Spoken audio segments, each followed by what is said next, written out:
E aí, hoje a gente vai mergulhar de cabeça numa das maiores questões da humanidade, né? O que será que acontece depois da morte?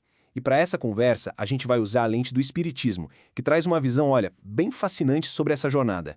Pois é, essa é a pergunta, né? O que acontece depois do nosso último suspiro? Bom, conforme o entendimento do Espiritismo, a resposta não é, de jeito nenhum, um fim. Na verdade, é o começo de uma transição. Então vamos lá, vamos entender direitinho como esse processo todo acontece.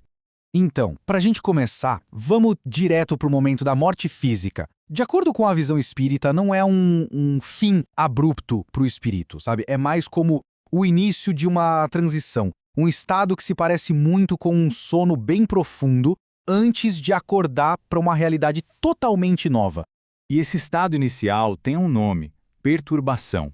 Pensa nisso como uma confusão mental mesmo, uma perda temporária da consciência. É por isso que, segundo essa visão, o espírito não chega a presenciar o último suspiro do corpo. É como se fosse uma anestesia natural da alma, sabe? Para facilitar toda essa passagem. Mas claro, como todo sono, esse também tem um despertar. Essa tal de perturbação não é para sempre, não. O espírito, aos poucos, vai recuperando os sentidos, a consciência. É um processo bem parecido com o de acordar de um sono muito, muito profundo. E esse despertar acontece em etapas, olha só. Primeiro, aquela confusão da perturbação vai embora, se dissipa. Logo em seguida, a consciência volta. E aí vem a parte mais interessante. A primeira sensação que se tem não é de dor, não é de medo, é de liberdade. Uma leveza, sabe? Como se um peso enorme tivesse saído das costas. Depois daquela sensação inicial de liberdade, vem o momento em que a ficha cai. Sabe aquele, peraí, onde é que eu tô? É o choque de realidade. O instante em que o espírito fica totalmente ciente e precisa encarar de frente a sua nova situação. E para explicar essa experiência, o entendimento espírita usa uma analogia muito forte. Imagina só, é como se a pessoa fosse anestesiada para uma cirurgia, uma amputação, e enquanto ainda está dormindo, ela é levada para outro lugar. E só depois é que ela acorda. E essa analogia, gente, é impressionante nos detalhes. Olha só. O paciente acorda daquele sono induzido, né? O espírito acorda da perturbação.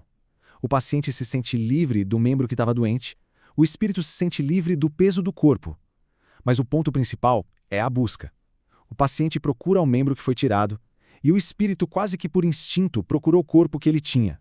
E é nesse momento que vem o grande espanto. O espírito olha para o lado e vê o próprio corpo físico, ali, parado. Ele reconhece, entende que aquele corpo era dele, e fica chocado de se ver separado. É aí que a consciência da nova realidade bate com tudo.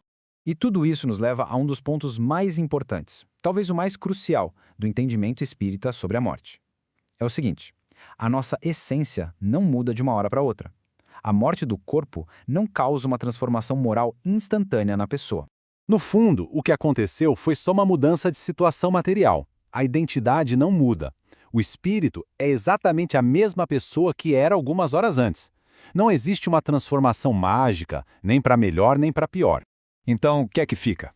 Bem, basicamente tudo aquilo que define a gente como pessoa. Nossas faculdades, nossas ideias, nossos gostos, nossas tendências e, o mais importante, nosso caráter.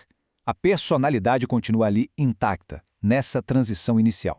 Tá, então, como é que a gente resume essa ideia toda? Basicamente, o Espiritismo nos convida a repensar, a redefinir a palavra fim. A morte não é vista como um ponto final, sabe? É mais como uma vírgula na longa história da nossa existência. Essa comparação aqui resume a ideia central de um jeito perfeito. O que a gente chama de morte, na verdade, é o fim só para o corpo. Para o espírito, foi só um sono do qual ele acorda para continuar a caminhada.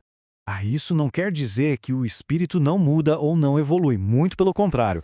A questão é que essas transformações não são automáticas, não são instantâneas. Elas acontecem aos pouquinhos, com o tempo, por causa da influência do novo ambiente e das novas experiências lá no plano espiritual. Isso tudo deixa a gente com uma pergunta final para refletir, né?